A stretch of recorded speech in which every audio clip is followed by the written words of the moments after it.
அனைவருக்கும் காலை வணக்கம்.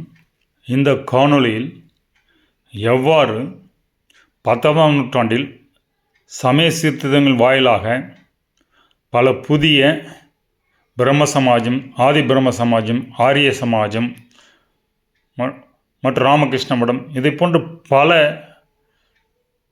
இந்து சனாதன தர்மத்தை சார்ந்த இயக்கங்கள் உருவாகின. அவர்கள் பல சமூக சீர்திருத்தங்களை முன்னெடுத்து நடத்தினர். அதற்காக பல சட்டத்திட்டங்களை பிரிட்டிஷார் அரசாங்கத்தின் வழிவகுத்து கொடுத்தனர். அப்போது இந்து சமயத்தில் உள்ள கருத்துக்கள் எல்லாம் கொஞ்சம் மூடத்தனம் என்று சொன்னார்கள். அதை இவர்கள் கொண்டு வந்த, அதாவது முற்போக்குவாதிகள் கொண்டு வந்த சமாஜிகள், அவர் உருவாக்கிய வேதங்கள் மற்றும் அதில் கூற்றுள்ள பார்க்கும்போது அவர்கள் எல்லாம் பிரிட்டிஷார் மொழிபெயர்த்த வேதத்தின் இங்கிலீஷ் வெர்ஷனை படித்தார்கள். அதனால் வேதத்தில் அவர்கள் திரித்து கூறிய விஷயங்களாக சொல்லப்பட்ட மனு தர்ம சாஸ்திரம், வர்ண ஆசிரம தர்மம் மற்றும் கீதையில் சொல்லப்பட்டுள்ள குலம், கோத்திரம் போன்றவை மக்களிடையே ஏற்றத்தாழ்வுக்கு உள்ளாக்குகிறது என நம்மை நம்ப வைத்து அதன் மூலம் மனு தர்ம சாஸ்திரங்களை சாடி கிழிந்தனர். இந்த வேதத்தில் உள்ள சகுன பிரம்ம பகுதிகளை கையில் எடுத்து அதெல்லாம் மூடத்தனம், ஒழிக்கப்பட வேண்டிய விஷயம் என்று சீர்திருத்தவாதிகள் மூலம் முன்வைத்தனர். ஏனென்றால் அவர்கள் 1786 ஸ்ரீ வில்லியம் ஜோன்ஸ் என்பவரை கொண்டு மொழிபெயர்த்த ரிக் வேதத்தை கொண்டு இவர்கள் எல்லாம் ஆங்கில மொழி கல்வி கற்றதால் இந்த சீர்திருத்தவாதிகளும் அத்தகைய வேத கருத்துக்களை படித்ததால் அதில் கூறப்பட்ட கருத்துக்கள் எல்லாம் அவர்களுக்கு உடன்பாடு இல்லாதனால் இவர்கள் குருகுலத்தில் சொல்லப்பட்டுள்ள இந்த கல்வி முறைகள் என்று திரித்து சொல்லியதை ஏற்று குரு கல்வி முறையை ஒதுக்கி மாடர்ன் எஜுகேஷன் சிஸ்டம் மூலம் செல்ல முற்பட்டனர். அதற்கு ராஜாராம் மோகன் ராய் அவர்கள் முன்வந்து அவர்கள் போன்ற பல முற்போக்குவாதிகள் ஆங்கிலேயருக்கு மாடர்ன் எஜுகேஷன் கொண்டு வர ஒத்துழைத்து கொடுத்தனர். இதன் மூலம் 1950 வாக்கில் ஆல்மோஸ்ட் இந்த குருகுல கல்வி முறை ஓரளவு முடிவுக்கு வந்துடுச்சு. அங்கிருந்து ஆங்கில கல்வி முறை அது கிறிஸ்டின் மிஷனை கொண்டு இந்தியா முழுவதும் படிப்படியாக உருவாக்கினர். தற்பொழுது அவருடைய கிறிஸ்துவ மதத்தை இந்தியாவில் பரப்ப வேண்டும். அதற்காக அவர்களை உருவாக்கியதுதான் இந்த தர்மத்தில் சொல்லப்பட்டுள்ள மூடத்தனம் என்று வர்ணாசிரம தர்மம், உருவ வழிபாடு மற்றும் ஜாதிகள் மற்றும் பல விஷயங்களை சொல்லி ஆதி திராவிட கான்ஃபிடென்ட் என்பதை வரவைத்து இந்து மதத்தின் அடிப்படையில் உள்ள ஆதாரங்கள் எல்லாம் பிற்போக்குத்தனமானது என்று கூறி முற்போக்குவாதிகளை திசை திருப்பி நம்மளை 2 குரூப்பாக உருவாக்கினார்கள். ஆனால் தென்னிந்தியாவில் கடவுள் மறுப்பு கொள்கையை முன்னிறுத்தி வட இந்தியாவில் சமயத்தில் முன்னெடுத்து சென்ற இந்த பிராமண வர்க்கத்தின் பிரம்ம சமாஜம், ஆரிய சமாஜம் இன்னும் பல விஷயங்கள் அவர்கள் கட்டுப்படுத்த முடியவில்லை.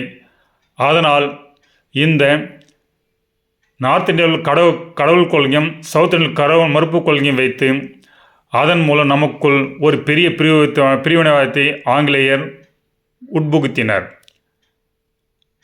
அந்த சமயங்களில் ஆங்கில கல்வி முறை நிலைநிறுத்த இது மிகவும் உதவியாக இருந்தது.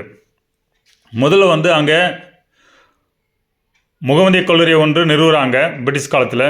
பிறகு 1792 காசியில் இந்துக்கள் கல்லூரியும், இங்கு சட்டம் மற்றும் இலக்கியம் கற்றுத்தந்தனர். அதாவது இந்தியர்களை மதத்தின் பின்னால் போதிலிருந்து கொஞ்சம் அவர்கள் அறியாமல் இலக்கியம் நோக்கி பயில திசை திருப்பினார்கள். 1793 வில்பர் போர்ஸ் என்பவர் கிறிஸ்தவ ஆசிரியர்களையும் மத போதகர்களையும் இந்தியாவுக்கு அனுப்ப வேண்டும் என்று இங்கிலாந்து பாராளுமன்றத்தில் கோரிக்கை வைக்கிறார். அதைத் தொடர்ந்து சார்லஸ் கிராண்ட் என்ற கிழக்கிந்திய கம்பெனி டைரக்டர் 1794 தன்னுடைய கருத்தாக ஆங்கிலேயர் ஆட்சி இந்தியாவில் நிலைநிறுத்த இந்தியர்களுக்கு ஆங்கிலமும் கல்வி கற்பிக்க வேண்டும் என்று வலியுறுத்துகிறார். அதன் பிறகு வந்த வெல்லஸ்லி பிரபுவும் ஆங்கிலேயருக்கு இந்தியர்களின் வரலாறு, இந்து சட்டங்கள் மற்றும் மொழிகள் கற்பிக்க 1800 கல்கத்தாவில் வில்லியம் கோட்டை கல்லூரியை நிறுவினார். இப்போ ஒரு பக்கத்தில் பார்த்தா சனாதன தர்மம் சரியில்லை, அதன் கொள்கை பின்போக்க ஆழ்ந்துன்றாங்க. இன்னொரு சைடில் ஆங்கிலேயருக்கு நம்முடைய வரலாறு, சனாதன சார்ந்த மனு தர்ம சாஸ்திரம் மற்றும் பல விஷயங்கள் பார்த்து கற்பித்து அதை எவ்வாறு திரித்து மக்களுக்கு புகட்ட வேண்டும் என்பதற்கு இந்த கல்லூரி நிறுவி அதன் மூலம் நம்முடைய சனாதர்ம கொள்கையெல்லாம் மூட நம்பிக்கை வாழ்ந்து என்று எஸ்டாப்ளிஷ் பண்ணுறாங்க. அதுக்குடைய பிரின்சிபல் உருவாக்குறாங்க. இந்த நிலையில் 1813 இந்திய கல்வி வளர்ச்சிக்கும் இலக்கிய முன்னேற்றத்திற்கும் ஆண்டுதோறும் 1 லட்சம் நிதியை அரசாங்கத்தின் மூலம் ஒதுக்கினார்கள்.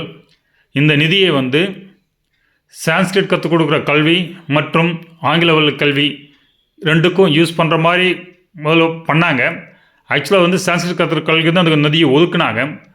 காலப்போக்கில் அந்த நிதியெல்லாம் அப்படியே ஆங்கில கல்வி முறை ஒதுக்கி சான்ஸ்கிரிட் கல்வி முறை இல்லாமல் செய்தார்கள்.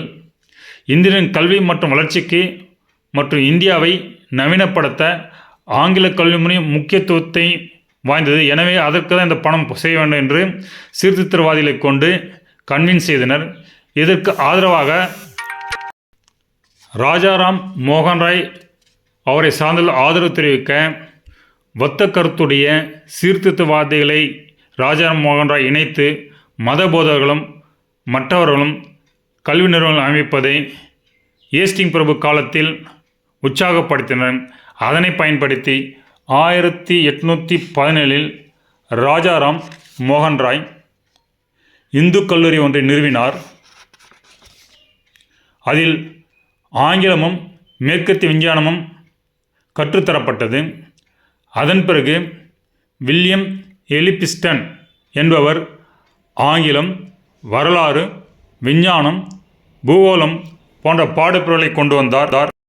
இதனால் தனியார் பள்ளிகளுக்கும் நிதித்தொகை கொடுத்து உதவ வேண்டும் என்ற கொள்கைகளை கொண்டு இந்த தனியார்களாகிய ராஜாராம் மோகன் ராய், ஆரிய சமாஜ், பிரம்ம சமாஜ் இவர்கள் ஏற்படுத்திய ஸ்கூல்ஸ் மற்றும் காலேஜுகள் நிறைய மாணவர்கள் சேர்ந்து படிப்பை பெற்று அறிவு பெற்றனர். இவ்வாறு மக்களிடையே படிப்பு அறிவு பெருக பெருக பிரிட்டிஷார் செய்யும் கன்னிங் பிளேஸ் நிறைய பேருக்கு தெரிய வருது. இதெல்லாம் தெரிந்த ஆரிய சமயத்தை சார்ந்த தயானந்த சரஸ்வதி மற்றும் அவருடைய வழி வந்தவர்கள் விடுதலைக்காக பல கருத்துக்களை முன்வைக்கிறார்கள். எவ்வாறு ஆங்கிலேயர் நம்மை சூழ்ச்சி செய்து வீழ்த்துகிறார்கள் என்று அவர்கள் புரிந்து கொண்டு அவர்கள் விடுதலைக்காக சிப்பாய்கள் மற்றும் பலர் மூலம் வித்திட்டு முதல் சுதந்திர போரை இந்தியாவில் வித்திட வழி செய்தனர். இதையெல்லாம் அறிந்த பிரிட்டிஷார் இந்த நிலையில் இந்த பெரிய ஆரிய சமாஜம், பிரம்ம சமாஜம், இன்னும் பல சமாஜங்கள் எல்லாம் இதில் பிராமணர் தான் மேக்சிமம் இருந்து முன்னெடுத்து சென்றார்கள். அதனால் பிராமணர்களை வளரவிட்டால் அவர்கள் தொடர்ந்து ஆட்சி செய்ய அது அவர்களுக்கு அச்சுறுத்தலாக இருந்தது. அதனால் அவர்கள் பிராமணரை வீழ்த்துவதற்கு என்ன செய்து யோசித்து அதற்காக பல திராவிட கொள்கையை, ஆரிய கொள்கையை தீவிரப்படுத்தி, திராவிட கொள்கையை தீவிரப்படுத்த கடவுள் மறுப்பு கொள்கை மற்றும் ஜாதி சமயத்தின் பேரில் பாகுபடுத்தி அதை தீண்டாமை என்ற பேரில் வெளிப்படைய செய்ய பெரியாரை ஊக்கப்படுத்தி வளம்படுத்தினர். இது ஒரு பக்கம் போயிட்டு இருக்க, இன்னும் கல்வித்துறையில் என்ன நடக்குதுன்னு பார்ப்போம். 1823 மக்கள் கல்விக்குழு ஏற்படுத்தி அது வடமொழி பள்ளிகளையும் பாரசீக பள்ளிகள் நடத்தி வந்தது. அத்துடன் எலிபிஸ்டன் கொண்டு வந்த ஆங்கில முறை கல்வியும் கற்பிக்க வைத்தனர். அது ஆங்கில முறை கல்வி ஹிஸ்ட்ரி, ஜியாகிரபி, சயின்ஸு இதெல்லாம் கற்றுக் கொடுத்தாங்க. அதன் வழி அப்படியே வில்லியம் பெண்டிங் பிரபு காலத்தில் மெக்கோலோ இந்த மக்கள் கல்விக் குழுவின் தலைவரானார். அவர் வகுத்த கொள்கையின் அடிப்படையில் தான் இன்றைய மாடர்ன் எஜுகேஷன் சிஸ்டம் அமலுக்கு வந்தது. அதில் சனாதன தர்ம கொள்கைகள் எல்லாம் மூடத்தனம் வாய்ந்தது என்று கூறி அது நம்முடைய பாடத்திட்டங்கள் இருந்து நீக்க வேண்டும் என்று அவர் வலியுறுத்தினார். அதனால் நம்முடைய சமயம் சார்ந்த கல்வியெல்லாம் இந்த மாடர்ன் எஜுகேஷன்லேருந்து ரிமூவ் செய்யப்பட்டது. நம்மை உடலால் இந்தியர்களாகவும் அறிவால் பிரிட்டிஷ்காரர்களாகவும் பயில இந்த மாடர்ன் எஜுகேஷன் சிஸ்டம் வழிவகுத்தது. இதன் மூலம் தொடக்க கல்வி, நடுநிலைக் கல்வி மற்றும் உயர்நிலைக் கல்வி என்ற தற்போதைய கல்வி முறையை நிலைநாட்டி அதில் இலக்கியத்தை முன்னிறுத்தி சமயத்தை பின்தள்ளினார்கள். இந்த முறையாக அடிப்படையை கொண்டு கற்பிக்க சென்னை, மும்பை, கல்கத்தாவில் 1857 தனித்தனியே 3 பல்கலைக்கழகங்கள், அதாவது யூனிவர்சிட்டி உருவாக்கினார்கள். இந்த காலகட்டத்தில் தனியார் பள்ளிகளுக்கு நிதியுதவி தர வேண்டும் என்ற திட்டக்குழுவின் ஆதரவை வரவேற்று அதன் மூலம் நிறைய கிறிஸ்தவ பாதிரிமார்கள் பல பள்ளிகளை மற்றும் கல்லூரிகளை இந்தியாவில் உருவாக்கி அதன் மூலம் நிறைய மத மாற்றத்துக்கு வித்திட்டனர். மேலும் ஆர்டின்ச் பிரபு காலமாகிய 1847-48 ஆங்கில வழி கல்வி பயின்றவர்களுக்கு அரசு வேலையில் முதலிடம் தரப்பட்டது. பிறகு செட்லர் பள்ளி கல்விக்குழு அமைத்து அதன் மூலம் இந்தியா முழுக்க பல இடங்களில் பல்கலைக்கழகம் உருவாக்கி ஆங்கில கல்வி வழிமுறையை இந்தியா முழுக்க விரிவடை செய்து நம்முடைய குருகுல கல்வி முறை இல்லாமல் செய்துவிட்டார்கள். அதன் தொடர்ச்சியாக 1918 ஹைதராபாத்தில் உஸ்மானியா பல்கலைக்கழகமும், ரங்கூன் மற்றும் லட்சுமணபுரியில்